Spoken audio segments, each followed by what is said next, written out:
नमस्कार मित्रांनो मी आपला मनोहर पाटील। आपल्या महाराष्ट्राचे महिला बाल विकास मंत्री आदितीताई तटकरे यांनी 8 मार्चला म्हणजेच महिला दिनानिमित्त सर्व महिलांना 3000 रुपये मिळण्याचं घोषणा देखील करण्यात आलेली होती। मात्र सर्व माझी लाडकी बहीण योजनेअंतर्गत जेवढे खाते असतील त्यांच्यात फक्त 1500 रुपयेच जमा झालेले आहेत। तर आता पुढची जी 1500 रुपये रक्कम आहे ती कधी मिळणार व कशी मिळणार याची संपूर्ण माहिती आपण आजच्या व्हिडिओमध्ये पाहणार आहोत। तत्पूर्वी आपल्या व्हिडिओवर कोणी नवीन आले असणार तर आपल्या चॅनलला सबस्क्राइब करा व जास्तीत जास्त शेअर करण्याचा प्रयत्न करा, जेणेकरून सर्व लाडक्या बहिणींपर्यंत ही माहिती पोहोचेल।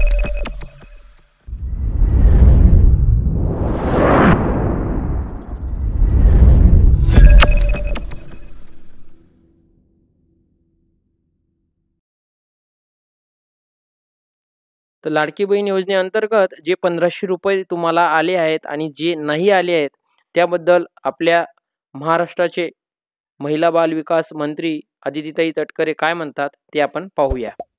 मी तुमच्यासाठी एक PDF बनवून ठेवलेली होती। ते म्हणतात, लाडकी बहीण योजनेचा फेब्रुवारी व मार्च महिन्याचा सन्मान निधी वितरित करण्यासाठी प्रक्रिया 7 मार्च पासून सुरू करण्यात आलेली आहे।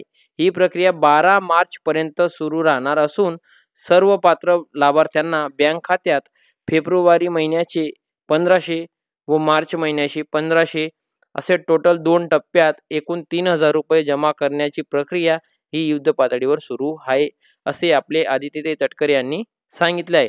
तर सर्व महिलांना 12 तारखेपर्यंत अजून 1500 रुपये येतील व ज्यांना आले नसतील त्यांना 3000 टोटल एकूण येतील व या योजनेचा लाभ सर्वांना मिळणार आहे। धन्यवाद। जय हिंद, जय महाराष्ट्र।